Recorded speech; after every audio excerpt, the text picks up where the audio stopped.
Hello, everyone, and welcome back to Ethos Online. Again, this is a space where we can be, belong, and become the very best version of ourselves. So, wherever you're joining us again today, we just want to say welcome, whether that is in Florida, California, wherever it is, we just want to say we're so grateful you're on this journey with us, delving into Torah, right? These ancient stories, the ancient elements of wisdom that this tribe Israel wanted to share with the world. And so, before we step into this, a reminder Genesis, again, was not a history book, right?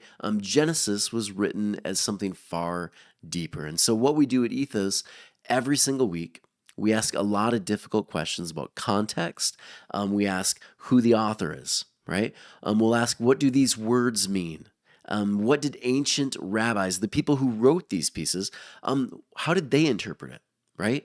Once we get that, then we can begin to apply it to today. So today, again, we move through Torah with that responsible interpretation. We understand that the reason they wrote it in the first place is because they're in Babylonian captivity.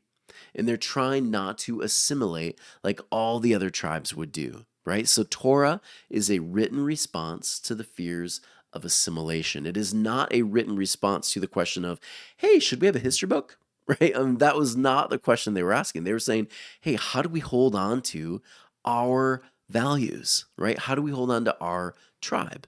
And so the response was Torah. The response was to write down all the stories, all the traditions, all the rituals, write it down, build it into narrative so it's easier to tell around campfires. That was the idea. And so we understand when the Torah was brought out, these people, they were so excited because they were celebrating the idea of we're looking at our own values here, right?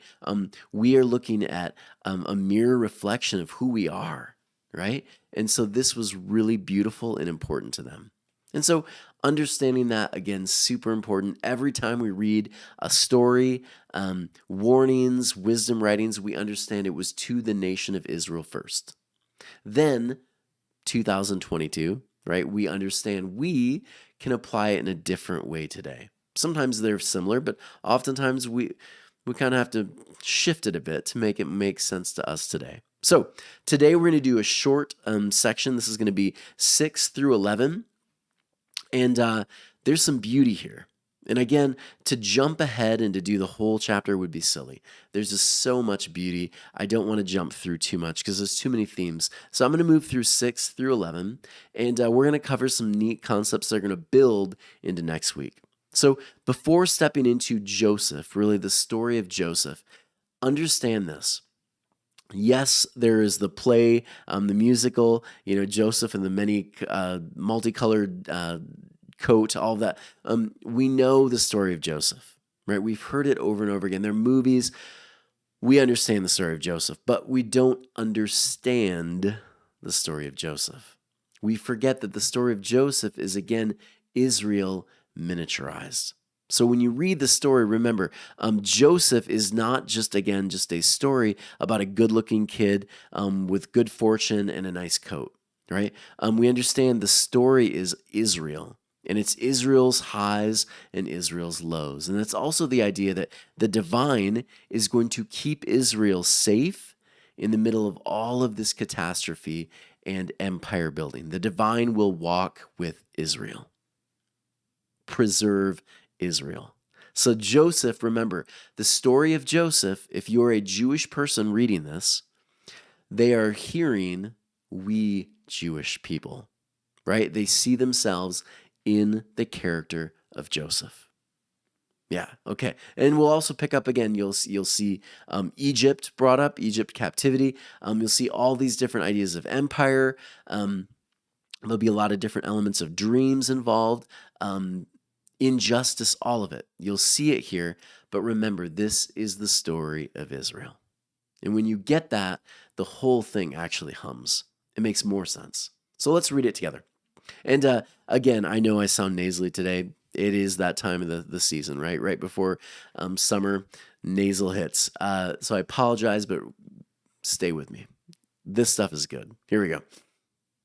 He said to them, "Listen now to this dream, which I have dreamed. Behold, we were binding sheaves in the midst of the field, and behold, my sheaf arose and also stood upright. And behold, your sheaves encircled and prostrated themselves to my sheaf. So his brothers said to him, Will you reign over us, or will you govern us?" Right? And they continued further to hate him on account of his dreams and on account of his words. Verse 9. And he again dreamed another dream, again, as if that wasn't bad enough. And he related it to his brothers, so not enough. Now he's got to tell his brothers, right? It's always kind of been an interesting thought to me. Why not? Why did you keep going? Why didn't you stop there, right? But he tells the next dream, "Behold, I have dreamed another dream, and behold, the sun, the moon, and even and 11 stars were prostrating themselves before me." And he told it to his father and to his brothers, and his father rebuked him and said to him, "What is this dream that you have dreamed? Will we come, I, your mother, and your brothers, to prostrate ourselves to you, to the ground?" So his brothers envied him, but his father awaited the matter. So remember again, this is the story of Israel. One could even say this is the story of the 12 tribes of Israel, right? One could even say this is an element of the story of Judah and Israel, right? The split. And so there's a lot of different elements if you're a Jewish person you're picking up on immediately, right? The younger nation is the one that seems to be the more blessed. It's often these 12 tribes that are at war with each other sometimes throughout the stories. And so you understand historically when you hear 12 brothers, when you hear one that's standing over the others, you immediately begin to understand, oh, this is really about Israel. This is about the tribes. This is about how they felt with one another when one was more blessed than the others. This is what a Jewish person is already kind of picking up on. So, verse 6, he said to them, "Listen now to this dream." Now, you know me. When I look at these words, I'm often looking at what are some interesting words in the Hebrew that are going to give interesting context that we often miss. And so as I'm looking through this, the word listen was one that often rabbinical writings, they hone in on as well. And so I started studying this word listen and kind of where it goes with different rabbis and what they have to say. And so the word listen here is really a moving one to me. The word is Soma. It means to call together, to be in community. So again, the idea is I'm going to call all of us together so that we might be one, so that we might all act in one accord, so that we can feel like family. One rabbi even makes this interesting idea. He said, to be in Soma is to be around the Shabbat table. He said, the Shabbat table is where family comes together and they celebrate Sabbath, Shabbat, a time when Jewish people would come together and they would remember their stories. They would celebrate what it meant to be a Jew, right? They would celebrate family, connectivity, good food. And so there was a call. They would often take a ram's horn and they would blow on it. And the Soma, they would oftentimes connect this with Soma, was the call to bring everyone to the table. Right? So there's so much different interesting ideas behind Soma. One writer even says this: the intention of the sharing of the wheat and tare was to unite the family, right? Unite it around the table. So I even started to look deeper into this idea. This word Soma is not a new one. Other tribes, other cultures use a very similar word. In the word often is story. Right? When you brought people together in ancient tribes, what you were doing is you were bringing them together to tell stories. Right? You would bring them together to pass along wisdom. You would talk about the epic heroes, the kings. Joseph is basically telling everyone, look, come together around the table. I have a narrative to share. Right? I have something to share with you. And this is what blew my mind. When I thought about all of this, it hit me. This is exactly how they viewed Torah. Today, it's interesting. When you bring out the Bible to a group of people, oftentimes you'll get like, ugh, moans or groans, right? Or just kind of a disinterest or okay, it's the holy book, sure. But for them, it was actually a deep invite, a call to be in community and celebrate your values, your shared ethics. This is what you would bring together. You'd know that you're about to share something deep, interesting, inviting. There's going to be story. It's going to be big. It's going to be beautiful, right? This is the idea here. Joseph is saying, I'm calling us into community, into oneness. The story I'm going to share should bring us together. Interesting twist, right? Because most of us, when we think about the story, we think, how stupid is Joseph, right? Why would you ever tell your family that someday you're going to bow down to me? But the intention is different here, right? The idea here is this is going to actually bring us together. Should be a celebration. Interesting twist, right? One rabbi, I really like this one. This is more of a modern twist. And let me read this one to you. If Joseph understood the meaning of the dreams, and we know that later Joseph had an ability to interpret dreams, then he could have understood that the dreams would be likely to inflame the hatred of his brothers. So again, this is kind of a different twist, a more modern one, which was already smoldering. We can make the same mistake. I love this modern twist adaptation.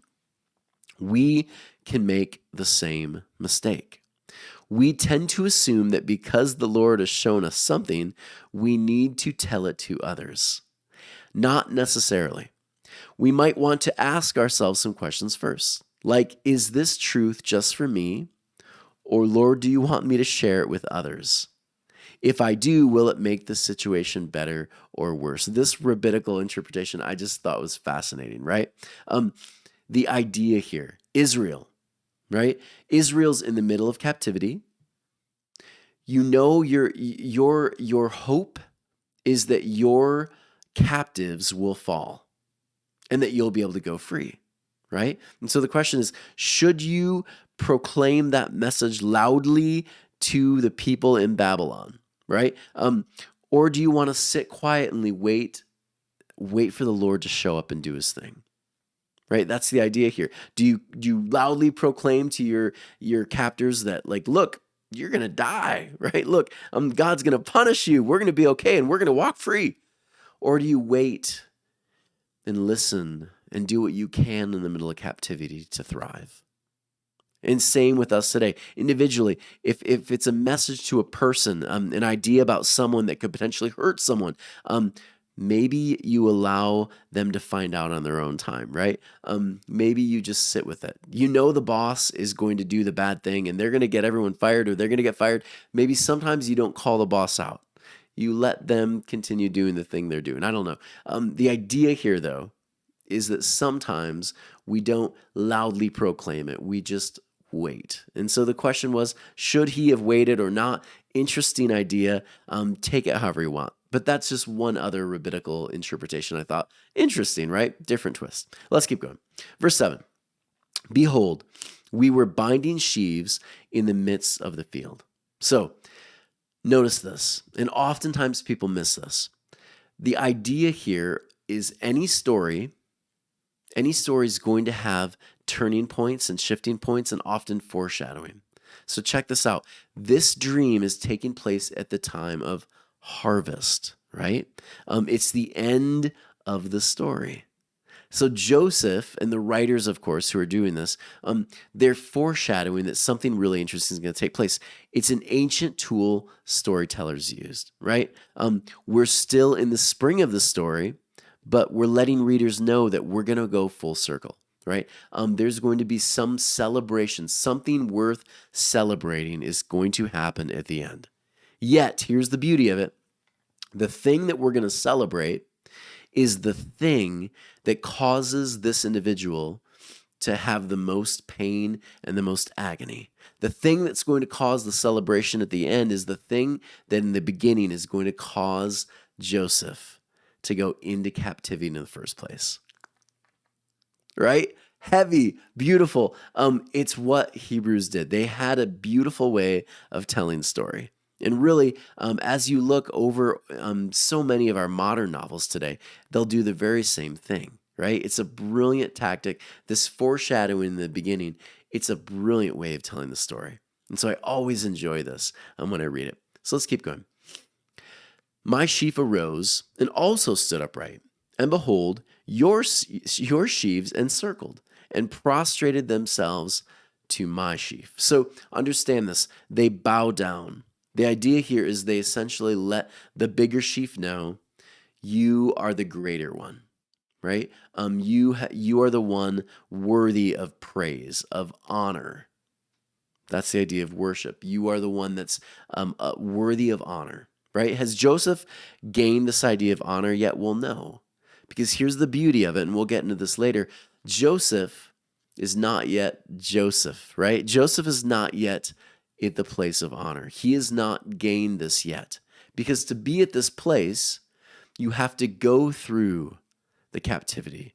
You have to go through the pain, the brokenness, the hardship in order to come out on the other side, right? Joseph is not there yet. And so the idea in the very beginning of the story is, how will Joseph get to be the greater sheaf, right? How will Israel get to be the greater sheaf, be in the place of honor?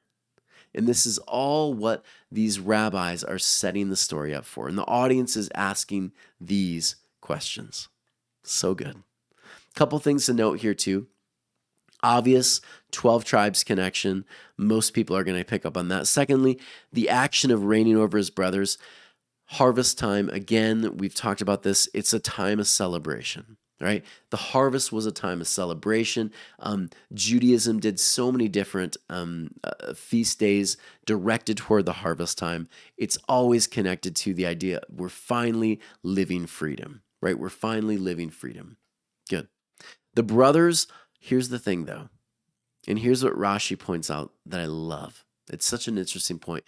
The brothers, however, even though this is bringing up, look, at some point we're going to be able to celebrate. At some point we're going to be free.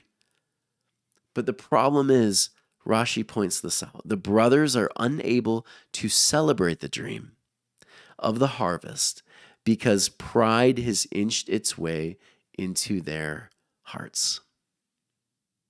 Right? Pride. The idea in our culture today, needing to be number one, right? The best. I would argue this message of laying low one's pride is needed more than ever, right?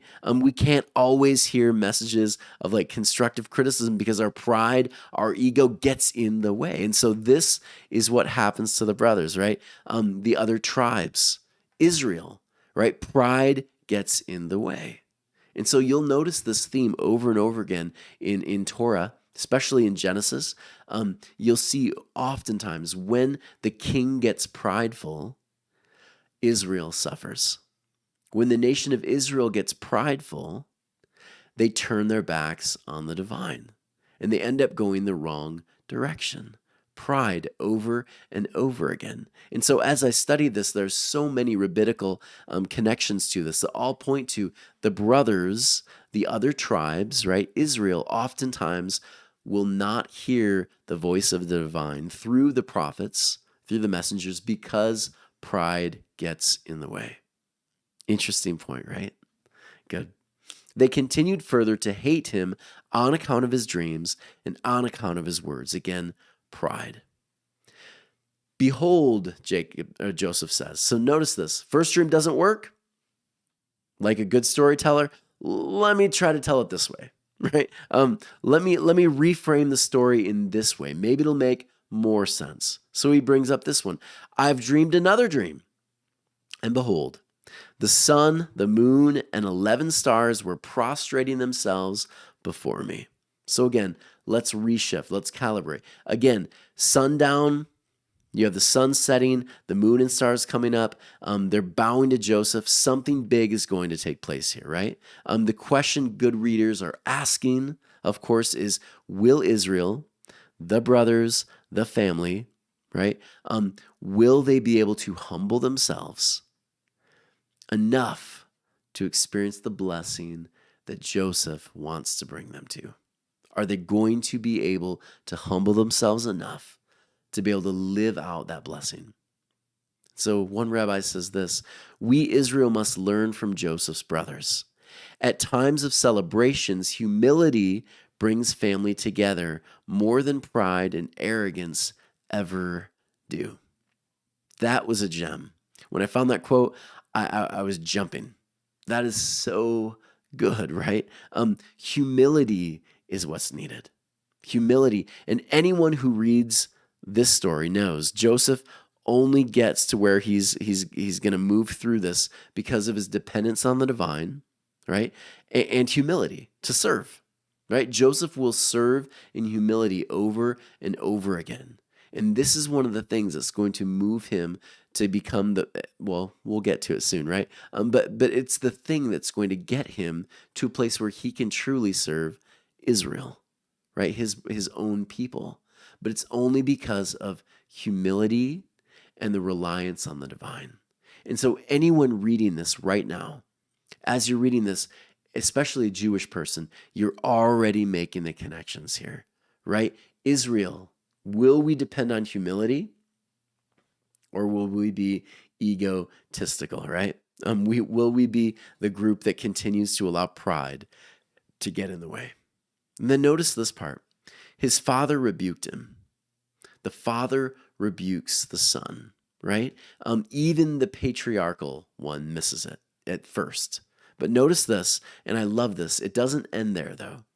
Verse 12 is the setup, right? Verse 12 is the setup because the father's going to wait. Notice this. But his father awaited the matter. The father awaits the matter. He shifts. The father decides, I'm going to wait on the promise, right? He becomes just like all the other Abraham, Isaac, Jacob. He says, I'm going to wait on the promise. I'm not going to assume it's not going to happen. I'm going to do what all of us did in the past. I'm going to wait on the promise, knowing that at some point in time, the divine will show up. The divine will come through. And so Father Israel waits for the promise. It is a call to the nation of Israel to do the same. Wait and see how the divine presents himself in miraculous ways. I love this. And I know this was a little bit shorter, but you can see the whole thing is a setup, right? It sets us up for this idea of humility, deliverance, pride, what's going to win, right? And so as I started thinking about this, how we take this home, I thought this is an interesting one, right? Especially in our culture today. Pride is all over, right? We're constantly filming ourselves on TikTok, trying to look our best. Pride, pride, pride. So how do we practice humility? How do we practice humility when reality is humility is not a popular practice? How do we learn to practice this really important value? Number one, speak little about yourself. I liked this one. It came from a surprise to me. As I was reading this, I was like, oh, J.R. Tolkien wrote this. Really fascinating.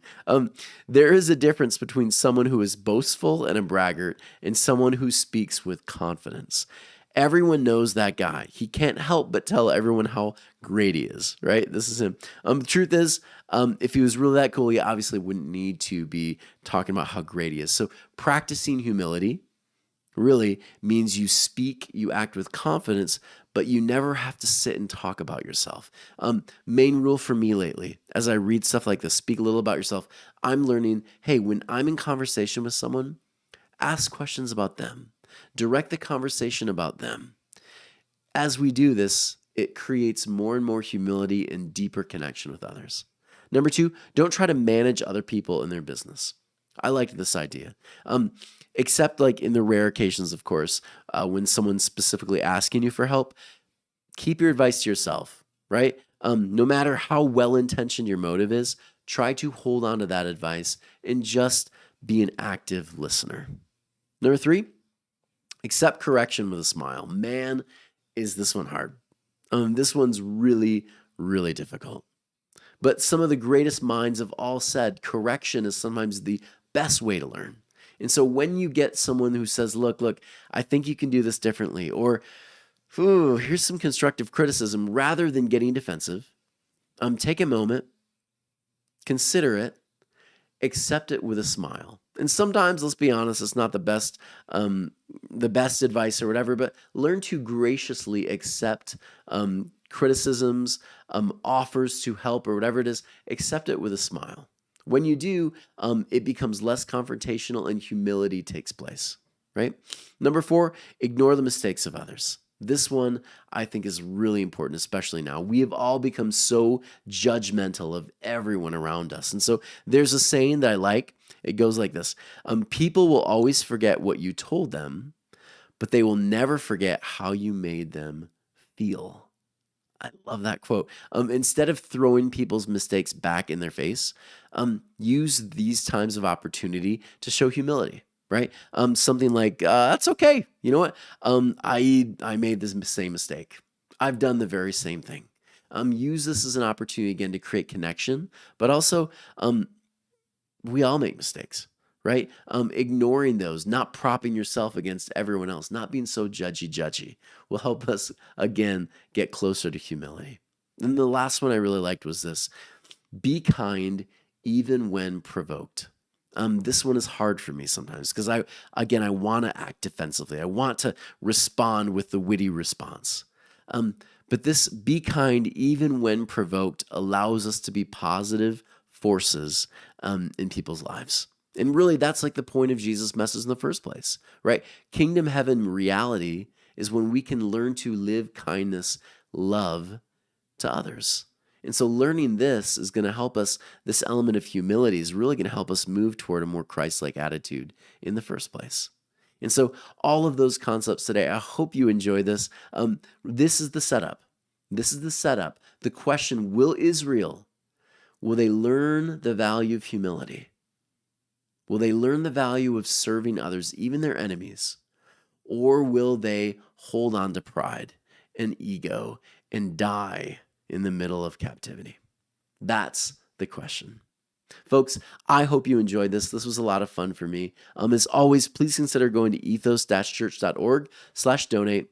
We're a tax-deductible donation organization, and we thrive on your donations. And it helps us every week be able to do all the research, the study, the video, everything we do. And again, it's been awesome. We've gotten so many videos so far over Genesis. I would argue it's probably, I'm going to say it, probably one of the deepest, if not the deepest, study in Genesis on YouTube right now.